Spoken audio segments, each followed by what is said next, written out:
Welcome to another edition of the Paranormal Zone. I'm your co-host, Tom Spitalere.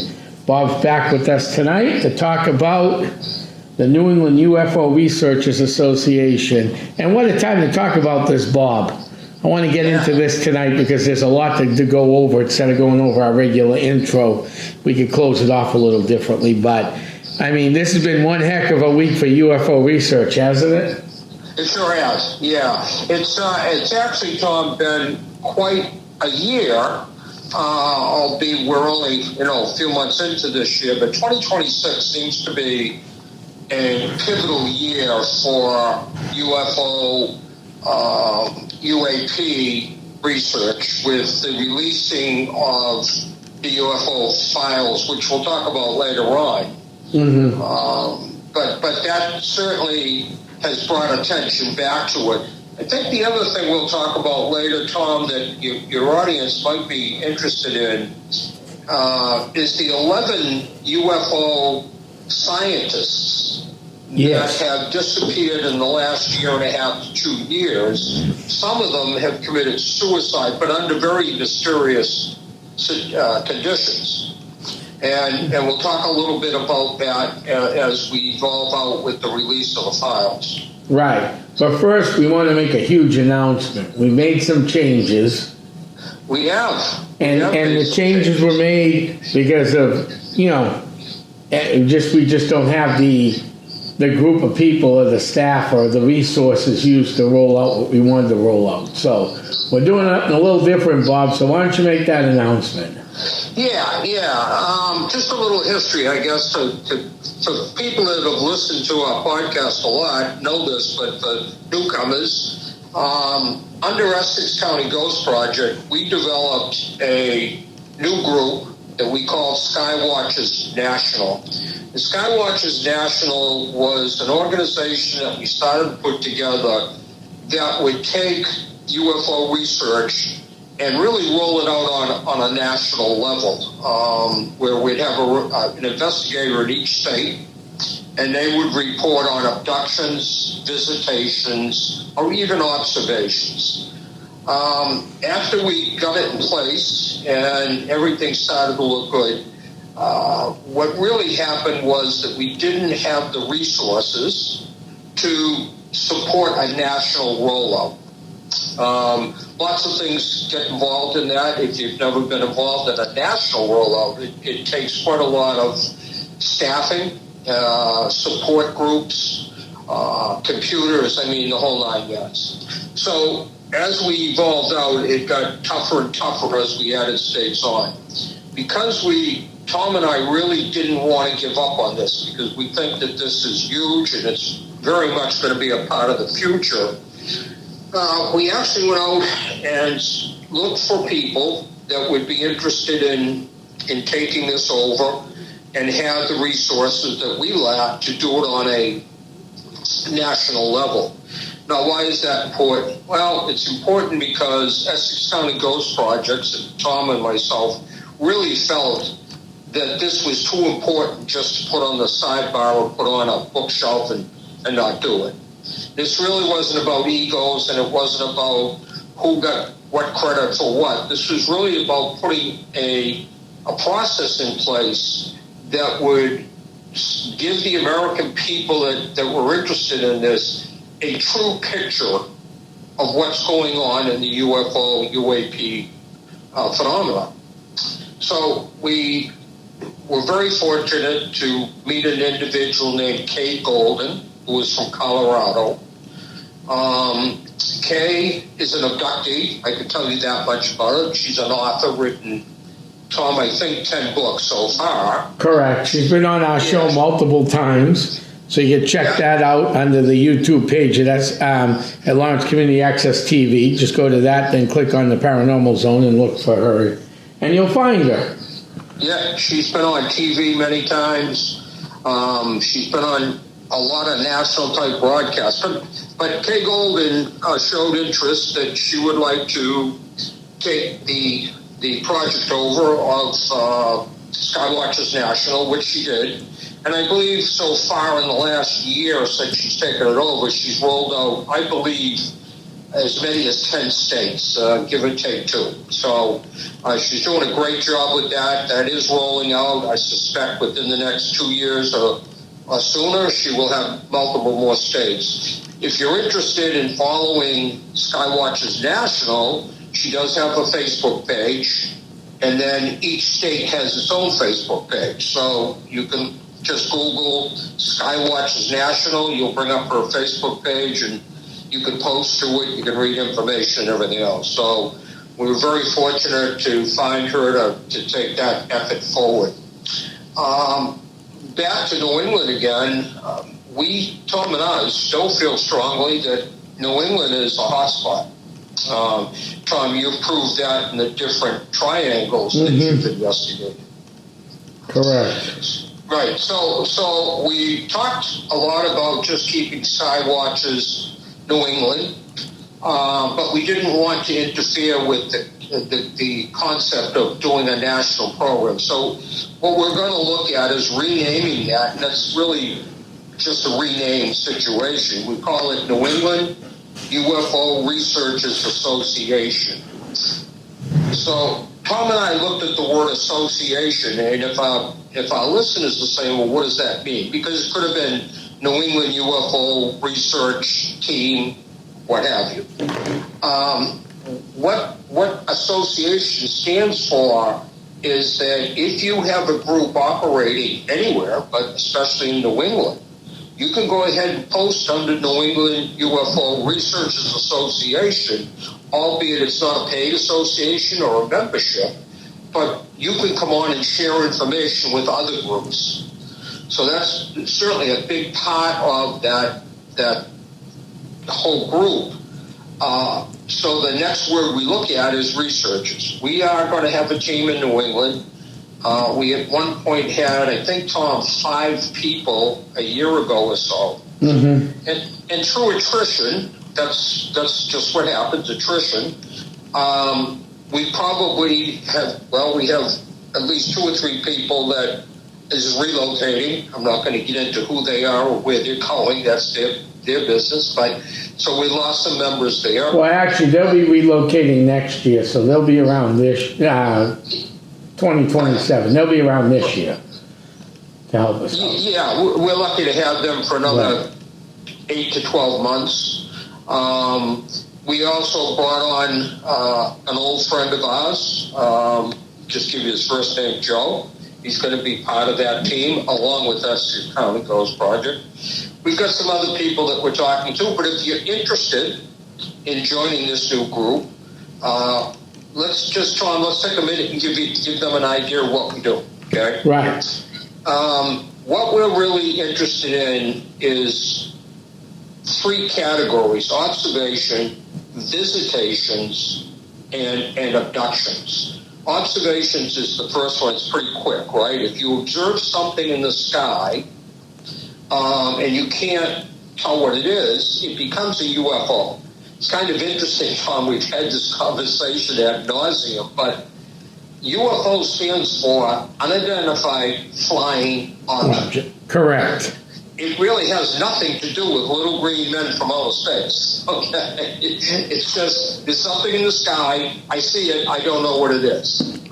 Correct. So what you have today that you didn't have, let's say, back in 1960, 70, you didn't have back then the satellites that you have today. No. Obviously, Tom, you and I know there was some, but the military had some that we weren't really aware of. But today, you virtually have hundreds and hundreds of different satellites in orbit. So if you view the night sky like our team does, you see a lot of movement in the sky. Well, all of that movement doesn't necessarily relate to something from a different galaxy, out of space, if you will. It could just be another satellite, and it's very hard to identify satellites at the distance you have to view them. So that's kind of the observation part of it. Now, one of the things that helps a lot that our group works on very hard is capturing these type of vehicles on some sort of film. Whether it's just an iPhone that you're videoing off of. Right. And why do we do that? Because sometimes a satellite can be detected differently than something we can't explain just by viewing its pattern of travel. Mm-hmm. Right? Satellites don't tend to travel on a straight line. They don't tend to zigzag. They don't tend to go up and down radically. So when we look at evidence like that, that's really what we're looking at is to say, okay, let's see where the trajectory of this is. Help me out here, Tom. About 3 or 4 or 5 months ago, there was an object. It was called AI3. Yeah, AI3, I believe it was. Give me a minute. I got to look back at my notes. I think it was AI3 Atlas. That's it. Yeah, okay. And one of the things that you and I observed quite a bit was that this was first thought to be a spaceship of some sort because it changed directions. It had a different trajectory than a comet would have. Right. And over the course of 2 months, lots and lots of video came back. And certainly there was compelling evidence on both sides of the equation that this may very well be a space vehicle. It even went as far, if you remember, Tom, that it was going to land somewhere on Earth. Correct. I said the United States, but somewhere on Earth. We thought this could be it, correct? Mm-hmm. What happened to that story, if you didn't follow the end of it, was that it went on the same course that they thought it would go, right past Earth, which ultimately proved it was a comet. What could never be explained, because there's always mysteries about these things, it couldn't be explained why it had changed trajectory and direction in some cases as often as it did as it traveled through space. Right. The point of that was that if you capture evidence on a video or what have you, then you have a better opportunity to figure out what it is by process of elimination. So I encourage people that go out at night like we do with telescopes and binoculars to have some sort of video equipment with you, whether it's a camera, whether it's a cell phone, anything like that, and video what you're looking at, because now we have a record of that. So that's really covers the observation side of what we do.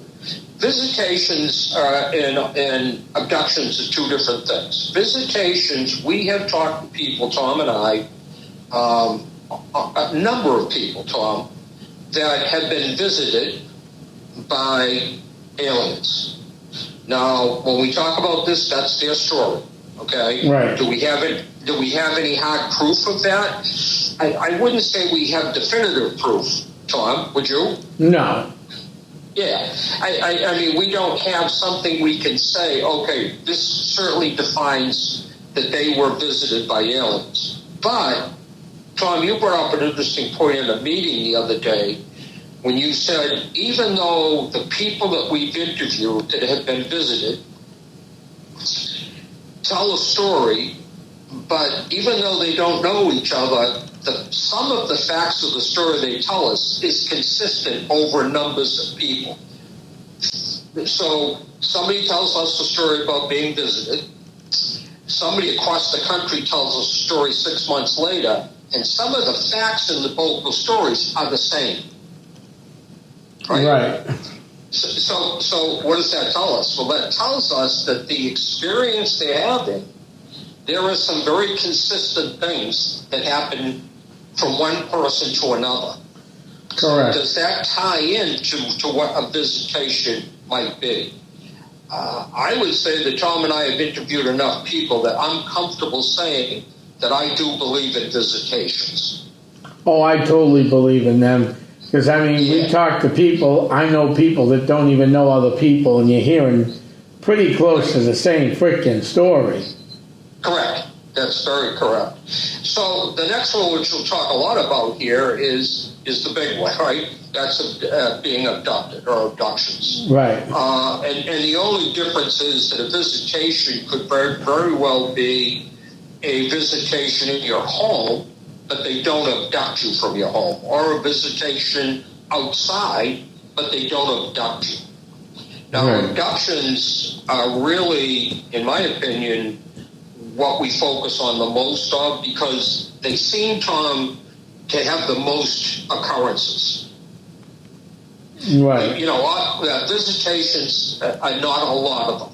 But abductions, believe it or not, at least in this country, we've seen a lot of abductions stories over the last years. Some of them where I kind of think it all started was back to Roswell. I think it was in the 50s. Mm-hmm. Now, that was not an abduction. It was more of a visitation. But it had such long-reaching effects because it was basically a spacecraft from another planet, another galaxy, if you will, that crashed in Roswell. Right. And there are, Tom, stories of 2 or at least 3, maybe, alien bodies were recovered. There's some speculation 1 or 2 survived the crash. When people talk about this, they're obviously reflecting on Area 51, right, where these, at least alleged aliens that survived. And is that the answer to why our technology, starting in the 60s and 70s, seemed to explode? I mean, right. I remember the day when we didn't have computers. Mm-hmm. They did not exist, okay? So from the 60s on up, look how fast we've computerized and what we have today with AI. Correct. I mean, some people question, where does that technology come from, Tom? Yes. Right? No, they do. How did we grow that quick? The second case here, more locally centered, would be Betty and Barney Hill. There isn't any doubt, I don't think, in anyone's mind that have studied or read up on Betty and Barney Hill that these 2 people were not abducted. There's no doubt they were abducted. Their experience is well documented. It was picked up by the military. It was researched by the military. They interviewed these people under a drug type of situation where they couldn't lie about what they were talking about. Interviewed in 2 separate rooms by 2 separate people, and yet they told the exact same story under sedation. Correct. Right? And psychiatrists and psychologists today will tell you that would have been impossible for them to lie under the sedation they were under by the military. So they were given a drug. Interesting enough, it was called sodium pentothal, which today we know is what they define as the truth serum. Okay, but it was a military grade that they were using back then. So again, Betty and Barney Hill, I think, Tom, any reasonable person would say that there were just too many factors in that particular case not to be real. Right. Right? I mean, you've read a lot about it. You want to add to that? Betty and Barney Hill was always interesting to me, even as a kid. I mean, you drive up that way today, it's still pretty isolated, but not as isolated as it was 50 years ago. 50 years ago, that area was really isolated, especially at that time of night. Yeah, now the area was the Notch, correct? Right, Route 3 up near, in fact, it wasn't that far from the Indian Head Hotel. Right.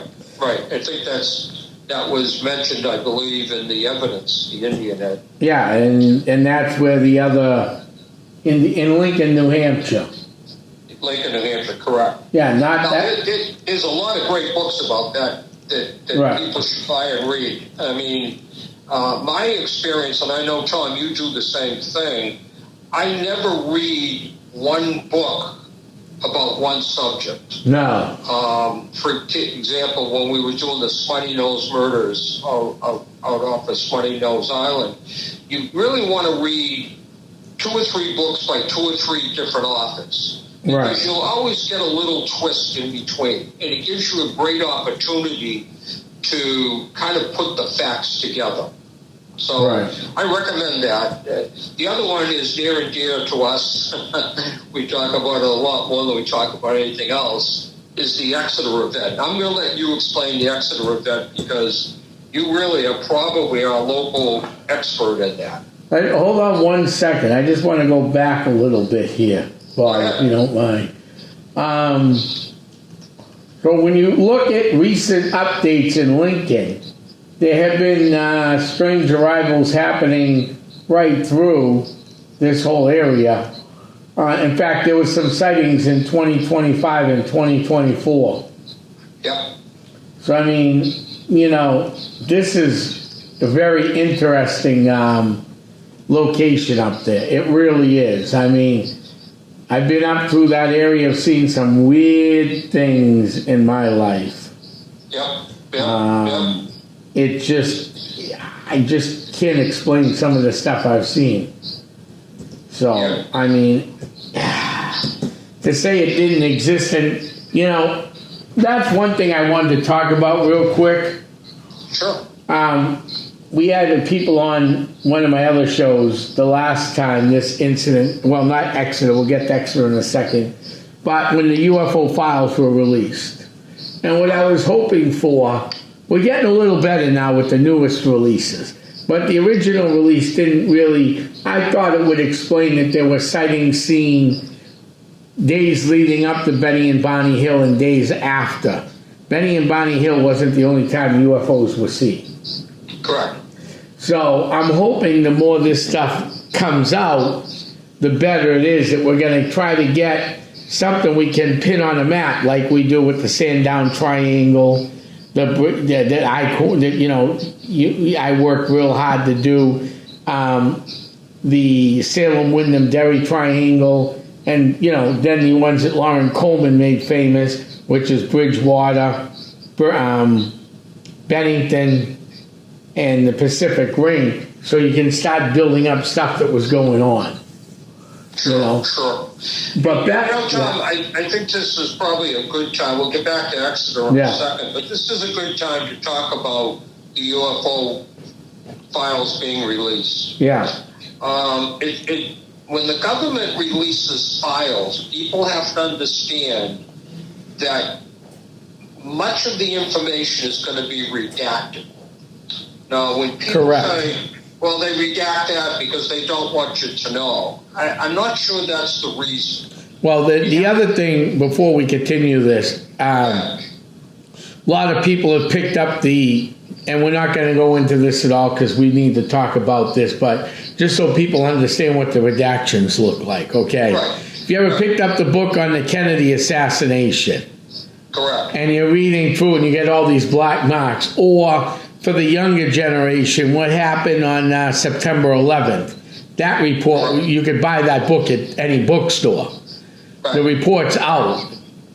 And it's not that much money because it's government funded. I don't know, like $10 or something.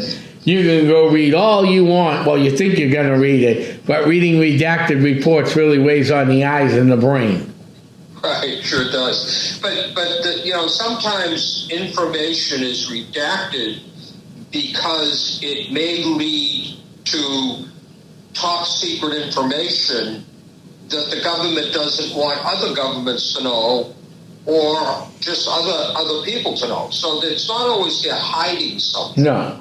I think our listeners need to understand that. But you also have to understand that when the UFO files were released about a month ago, let's argue about a month or so, we all expected what we were going to see was volumes and volumes of people that were abducted and people that had experiences. And I don't think you're going to see that in these files. No.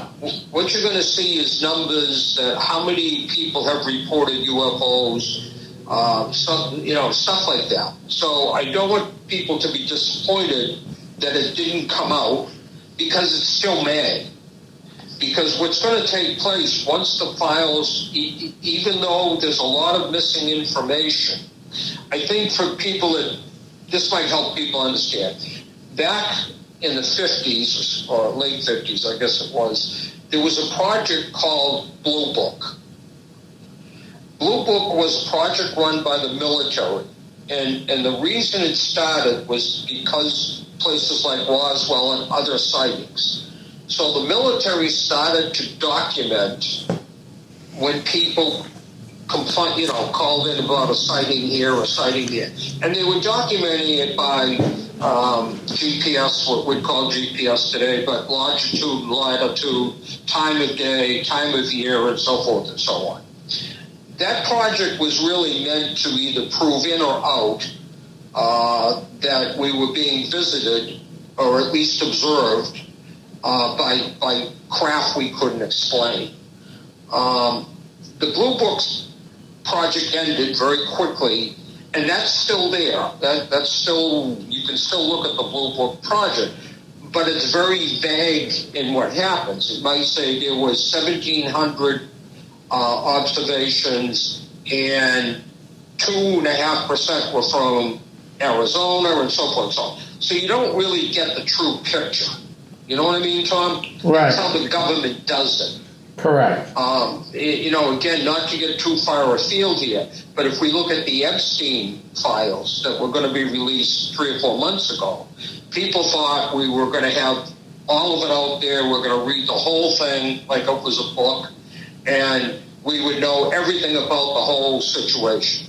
Well, 3, 4, 5 months later, you still don't have the story. You have some things here and some speculations, but you don't have the story. And I don't think you're going to have the story, the true story, and all the details of UFOs. So if you're sitting someplace this evening saying, well, now that those files are released, the truth will come out about visitations from other planets, I don't think that's going to happen. That's just my opinion. Right. It's going to be it's been really interesting reading some of this stuff. It will be because it is the foundation of getting groups like ours up and running. And that's why we call it New England UFO Researchers Association. So that if you really want to research this, you don't have to be a scientist to do it. What you have to be is somebody that can go out at night with a telescope, binoculars, view the night sky. And Tom and I will tell you that takes a lot of nights. If you're going to go out one night and then not do it for 3 more months, you're probably not going to capture too much, frankly. You have to be able to say, I'm going to go out a couple nights a week. I'm going to view the sky from different areas. Stuff like that, and you have to document this. You have to have a notebook that says, this is the time of night, this is where I was sitting, this is the latitude, longitude. All that information is pretty easy to get. You can get it on your cell phone. That's how easy it is. Right. But if you don't document stuff like that, if you don't have a camera, you don't have a video, well, what Tom and I always talk about is you have a story. Not that that story's not true, we're not saying that. But all you have is the story. And why does the documentation become important? Because if you documented something tomorrow night, and another researcher in Maine, New Hampshire, Vermont, Massachusetts, Connecticut, Rhode Island, wherever, documents something a week from now, we want to be able to look at those two situations to see what tracks that seems to be a commonality. Correct. Correct? Yes. So by joining New England UFO Researchers Association, you can have your own team. You don't have to belong to our team. You can have your own team in Maine or New Hampshire or Vermont or someplace that you guys do that, and you have a place you can feed that information or share it with other people doing that. Now, if you want to join our group, we'd love to have you. You can send Tom or I an email at Paranormal, PARANORMALNH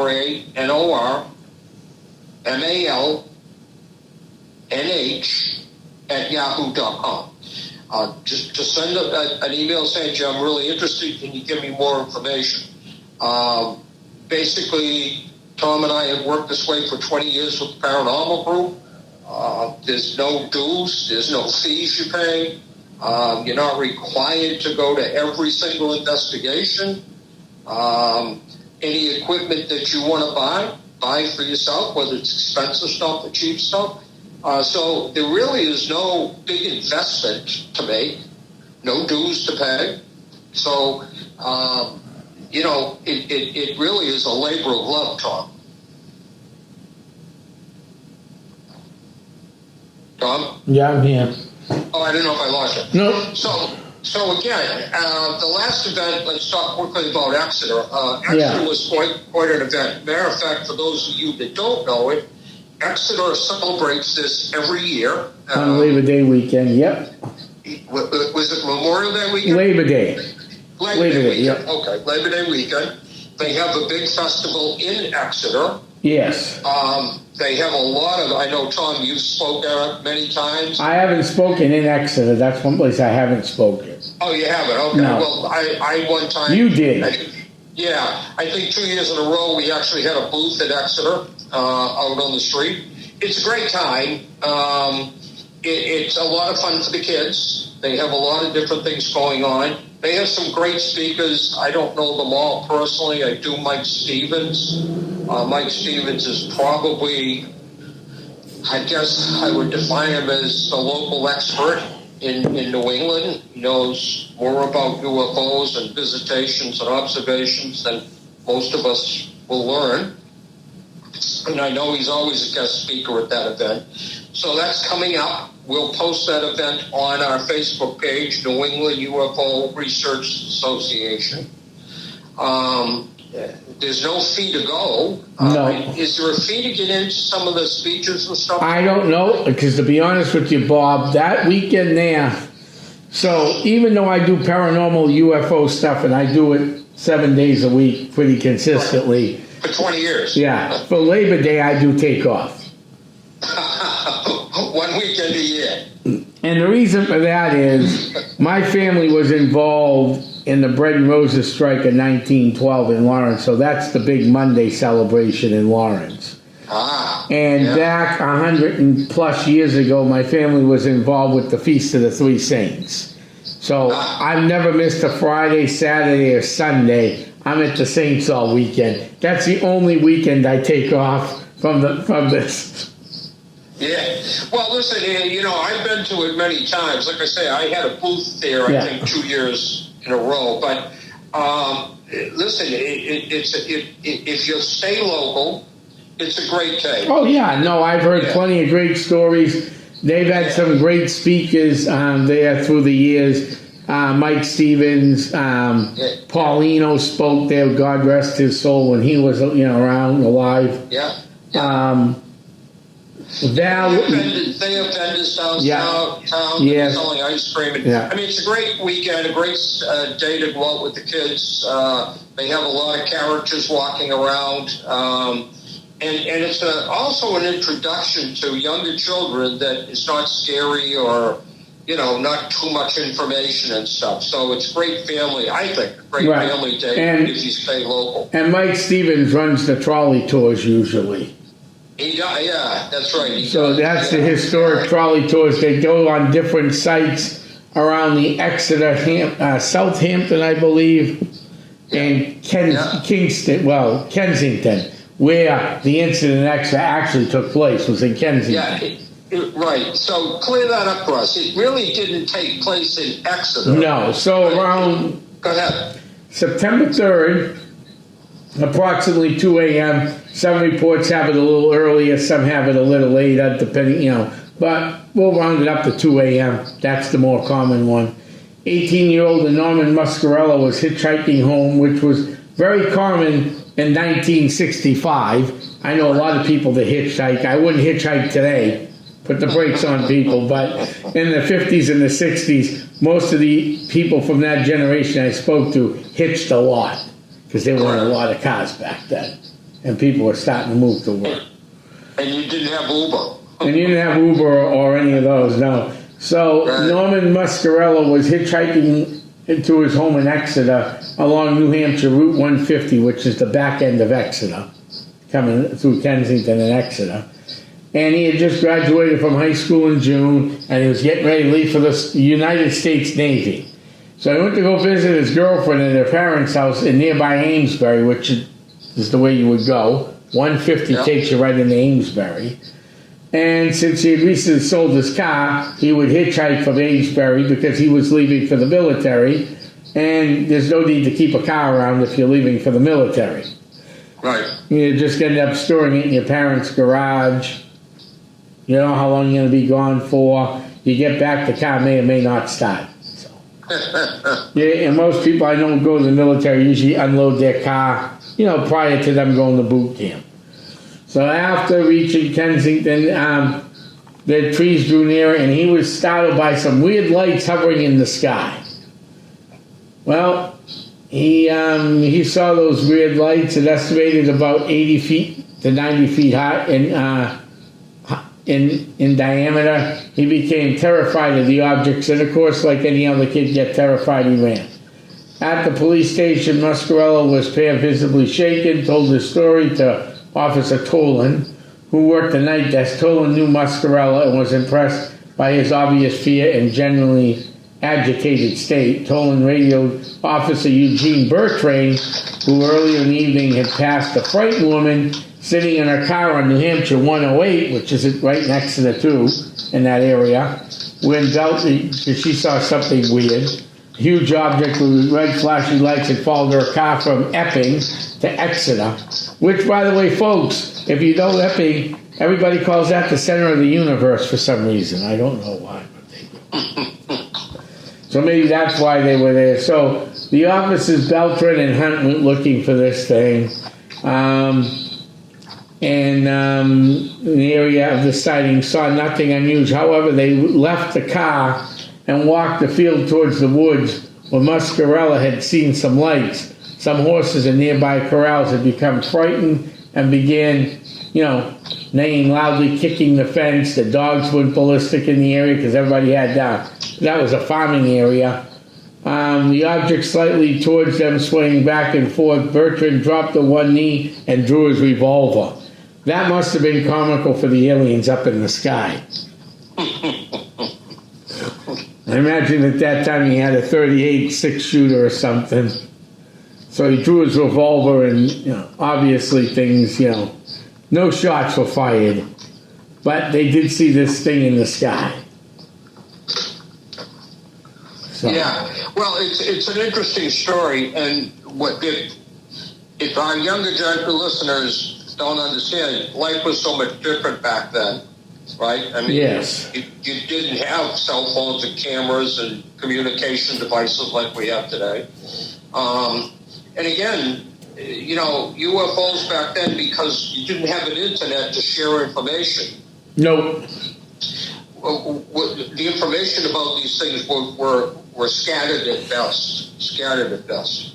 But there was so much proof out there that something exists. And I always go back, Tom, to Egypt. And maybe because Egypt has the most documented books and so forth about it, but there's a lot of evidence that Egypt, and especially the pyramids, were built with technology they did not have back then, nor could have had. And so it's not like saying, well, they could have certainly had the technology in Africa, for example, but they didn't have it in Egypt. No, they didn't have it anywhere.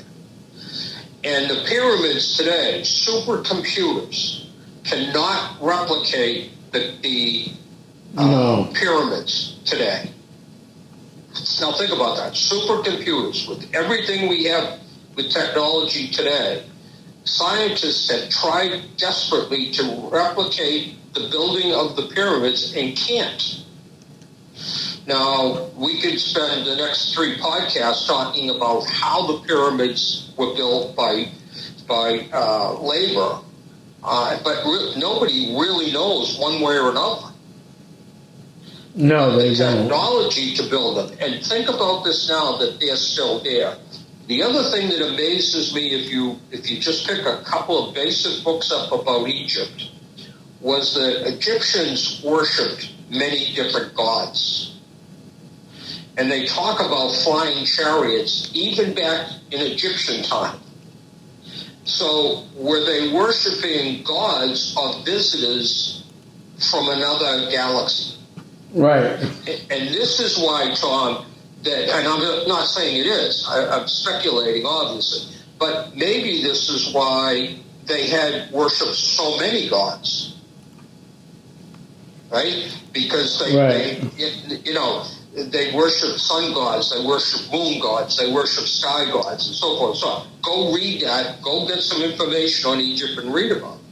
The other thing is that in recent years, there has been a lot of Egyptian tombs that they actually found hieroglyphics that showed people in flying machines, showed figures wearing what we would consider today to be a helmet, a space helmet with virtual air hoses coming out of it. These were actually scrolled on walls back in Egyptian times. Right. So what did they represent? Now, we can argue about that for sure, right? We could have discussions about, well, it might have been this, it might have been that. But was it this? So it goes back to whether you believe that planet Earth, right, was a creation of a higher being in a religious sect that created Earth. Mm-hmm. Or was Earth a planet that was there to begin with, and it was actually populated by another group of people from a different planet? Interesting, yeah. And evolution then took over. Okay?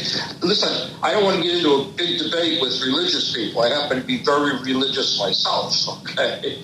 So I'm not saying I don't believe in creation. Let's get that straight right now. I'm just saying there's a hypothesis that might exist,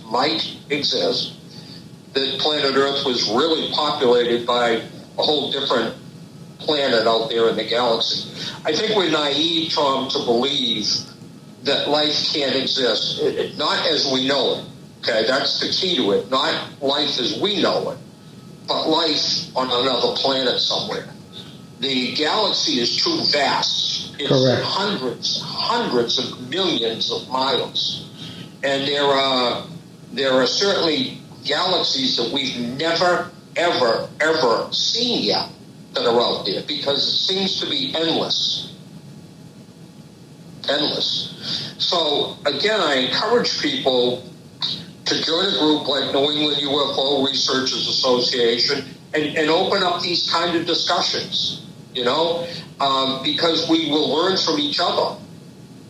And I'm very interested in everyone's opinion and suggestions and comments about things like this. So, again, go to paranormalnh@yahoo.com and send me your personal comments if you'd like to, or questions if you don't want to go to our Facebook page, or go to New England UFO Researchers Association page, and you can leave a message on that page and post it, and we will get back to you. So I think this, Tom, goes way back. I'm so excited to be involved in it. Yes. Tom and I, so that people know, are probably more like brothers than anything else. And we've hung out together for 20 years. And certainly I want people to know that we have different opinions about different things. So, and that's what I think makes Tom and I so successful, that we really do discuss and research almost everything that comes up. Yeah, whether it's paranormal, UFO, because we've done it all. We've done Crypto, it all. Yeah, we've done a lot of it. I mean, so the last subject I wanted to kind of touch on, because it's in the news. But, it's not fake news. No, it's real. In the last year and a half, 2 years, 11 UFO researchers and/or scientists have ultimately left this Earth for either they committed suicide or have just disappeared. The latest was a gentleman, I believe he was a general, retired, who specialized in UFO research. He was on a hike. That's what it appears to be. However, he didn't take his cell phone. He didn't take his walking stick. He did take his backpack and some heavy clothing. And it's those kind of mysteries about these. I think, Tom, there's been 12 or 14 of them that have disappeared. Now, all of them had something to do with very high-level research of life on other planets, let's say. Right. It's a very weird mystery, extremely weird, that it can't be coincidence that all of these people have either A, disappeared or committed suicide in this particular time frame. It doesn't make sense, Tom. So what is it?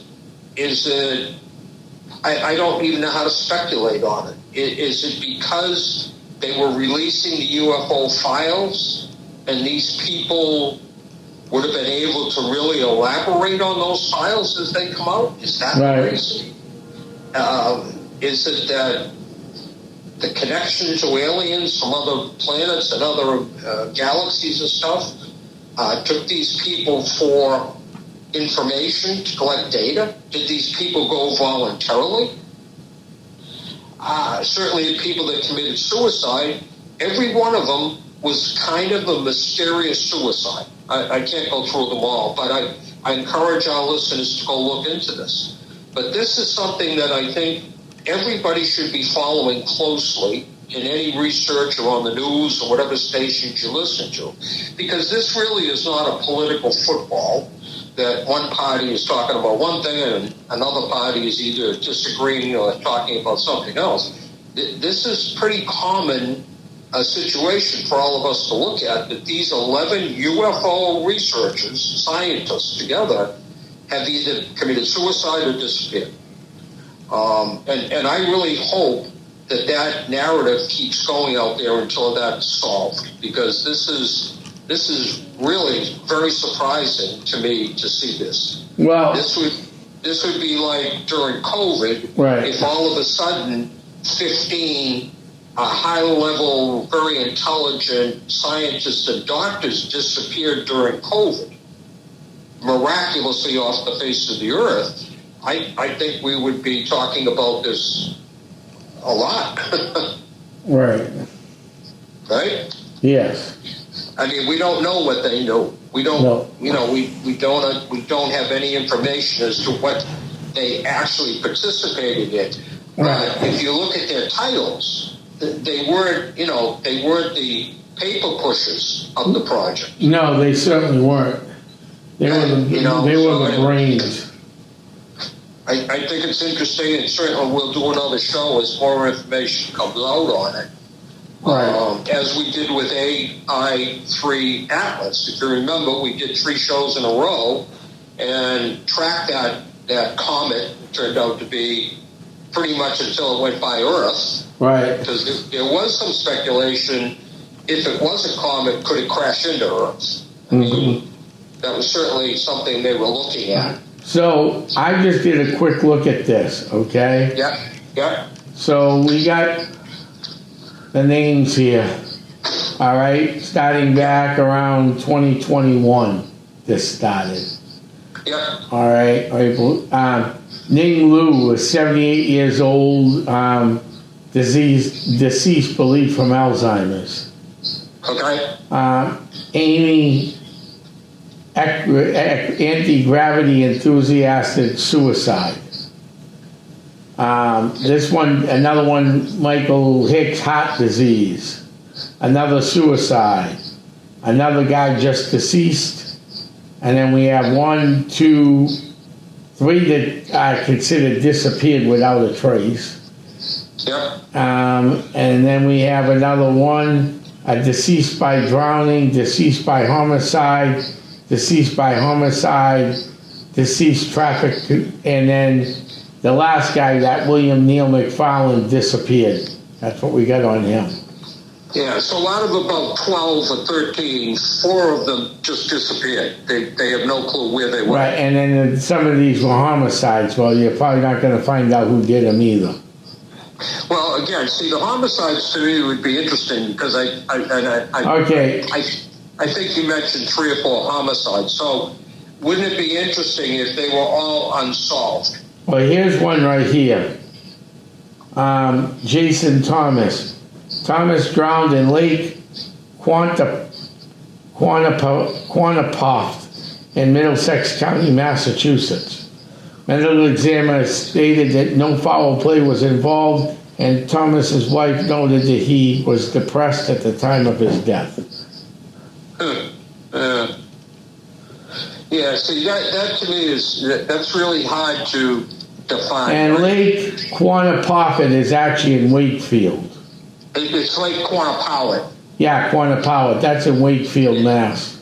Yeah, right. It's a lake right in Wakefield Center.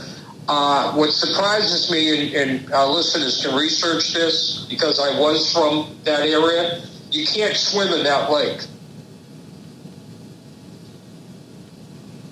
Okay? It's very much like Messapesac in Auburn, New Hampshire. Yeah. It's a huge lake. Right. You can't swim in it. It's the water supply from Manchester. Correct. You can boat on it, you can fish in it, but you can't put any part of your body, including your hands or anything, in the water. Mm-hmm. They will find you for that. Now, Quannapowitt in Wakefield is a very small lake. So if you're down one end of the lake, you can actually see to the other end of the lake. That's how small it is. But I think, Tom, you cannot swim. There is no beach, no swimming in that water. So how does he drown in a lake that you can't swim in? Yeah, and as of 2016, the beaches have remained closed due to the presence of arsenic. That's correct. It's always had problems with Giada, a lot of ducks and stuff, and it's had other pollution issues over the years. But I'm pretty sure that it was from 2016 on, you could not swim in it. No. They should. I think I know. Is this the lake that when you come off of 128, there's a hotel right next to it? Yes. I know where this lake is. It's very tiny. It's a beautiful lake. It's small, very small. Yeah. But it's right off of, I think, 128. Yeah, that's what it says. Yeah. Matter of fact, it's up by used to be the old National Guard compound. Oh, they also have alga bloom problems in this lake. Right. Yeah. They used to have a sailing club on it years ago where you could join in, and they had a lot of sailboats, and they teach you, taught you how to sail and stuff. But I do think from 2016, I think it was, might even further, they stopped allowing swimming in it. Right. So again, how does this guy drown in a lake? Where there's no swimming. That you can't swim in. Yeah. Right. And when you look at a general, like the last individual that went missing, here he was. Why does he bring his backpack and a heavy jacket with him, but leaves his glasses, his cell phone, and that kind of stuff behind, all his medication? So when you say, well, he may have been trying to disappear, okay, that's a theory that should be looked at for sure. Mm-hmm. But on the other side of that theory is then we have to know why is he trying to disappear. Well, one year shouldn't even be on the list. Which is? Nuno Loureiro. He was the MIT professor that was killed in the Brown University shooting. Okay, so that probably, yeah. Yeah, the guy was targeted, but the guy was targeted because there was an issue between him and the gentleman. Had nothing to do with some of these other ones. sure. I'm sure out of the, like I said, 12, 13, 14, that there's some explainable deaths. But it seems coincidental to me that many high-level scientists. Right. Now, I think you mentioned one or two that were in their 80s or something, had a heart attack. I think you can reasonably write that off, I think. At that age, that's not, out of the norm, if you will. But there were some younger ones. Now, to the suicide side... Like this Amy Eskeridge, who was 34. She was the youngest. There you go, 34 years old.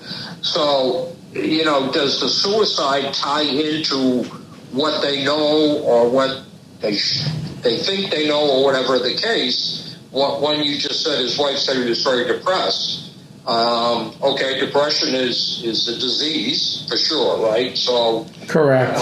I'd probably put that in that's marginal category. Yes.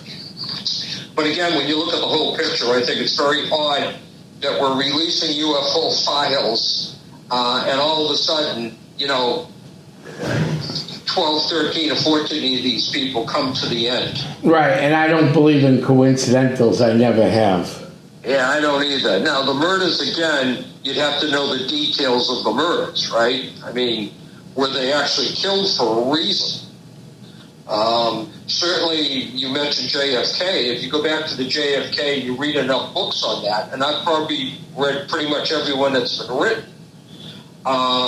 There is some very big mystery surrounding the assassination of JFK. A lot more than just two shooters or the grassy knoll. Without getting into that tonight, I'm just saying that these are the type of things that it's usually when there's a mystery to it, there's a lot more questions that have to be answered. That is correct. So, I mean, we have a lot of... even in the UFO, the paranormal, and they all go hand in hand. That's why this is so even more interesting to me. When you can sit there and go, okay, these are UFO sightings. Let's look at the Bigfoot sightings. Wow, they line up. Let's look at some of the paranormal sightings. Wow, look. Now we got a region of activity. Yeah. I mean, you and I have talked many times about, is this all tied together somehow? Certainly, there are some experts out there that claim that Bigfoot was a byproduct of alien intervention. That it was not a character that, a species that migrated from someplace and crossbred or something. That this was really an alien type of thing. I've heard that theory many times. So haven't I. I don't see any real proof of that. That you and I have talked off the record about is ghosts and so forth, that we've seen many, many things, you and I. Are they orchestrated by aliens? And that goes back, Tom, to did aliens create Earth? That's a good question. If you look at the technology they had to build the pyramids, imagine 5,000 years later the technology they must have today. Yes, I agree with you, yes. If that's true. Right. So you have to qualify it, right? But again, imagine the technology it took to build the pyramids that our supercomputers can't replicate it. So if they had that kind of knowledge 5,000 years ago, God, imagine the knowledge they have today. Right. So, again, it's an interesting theory. No, it really is. So, Bob, we're winding down this show. Let's give one more shout out for the new UFO group and how people can contact us. Okay, so you can go to, I'll start with my email. You can go to our email, which is paranormal, PARANORMAL, @yahoo.com. Or you can go to our Facebook page, New England UFO Researchers Association. Or if you want to take it a step further, you can Google Kay Golden, which is Skywatchers National. So there is 3 or 4 avenues that you can contact people. You can tell your story. If you're an abductee, we'd like to hear from you. We'll certainly listen to your story, and Tom and I will direct you to somebody that could counsel with you through that. You can remain anonymous. Right. You don't have to give us your name and address and phone number, Nope. or email, or anything like that. If you want to reach out because you believe you were abducted, you can reach out to, again, paranormalnh@yahoo.com, or go to our Facebook page and tell us your story. Tell us your story anonymously. We'll certainly see if we can direct you to somebody that can help you. And the other thing is, if you want us to come to your local library or historical society, you can reach out to us the same way.